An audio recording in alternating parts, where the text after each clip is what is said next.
السلام علیکم ورحمۃ اللہ وبرکاتہ نحمدہ ونصلی علی رسولہ الکریم اما بعد فاعوذ باللہ من الشیطان الرجیم بسم اللہ الرحمن الرحیم قال اللہ تبارک و تعالی فی القرآن المجید والفرقان الحمید وَإِذَا سَأَلَكَ عِبَادِي عَنِّي فَإِنِّي قَرِيبٌ أُجِيبُ دَعْوَةَ الدَّاعِ إِذَا دَعَانِ سورۃ بقرہ آیت نمبر 186۔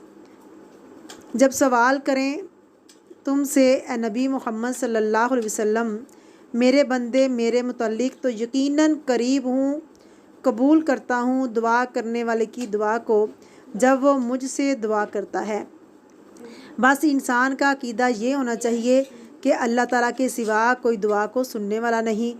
مشکل کے وقت جب انسان اللہ کو پکارتا ہے تو اللہ تعالیٰ اس کی پکار کو سنتا ہے، جیسا کہ موسیٰ علیہ السلام کے بارے میں آتا ہے کہ موسیٰ علیہ السلام جب ہجرت کر کے مدین کی طرف گئے تو بہت تھک گئے، بھوک نے بہت ستایا تو اللہ رب العزت کو پکارا، اے اللہ مجھے بھوک لگی، کھانا کھلا۔ اللہ نے فرمایا میرے موسیٰ تو نے تو کھانا مانگا ہے، میں تجھے ساتھ ساتھ کھانا پکانے والی دلہن بھی عطا کروں گا۔ اللہ تعالیٰ نے نیک بیوی بھی عطا کر دی۔ موسیٰ علیہ السلام دعا کرتے ہیں ربی انی لما انزلت الی من خیر فقیر۔ اگر کسی کا رشتہ نہیں ہو رہا تو اسے چاہیے کہ یہ دعا کثرت سے پڑھے، انشاءاللہ اللہ تعالیٰ نیک ساتھی عطا کرے گا، آمین ثم آمین۔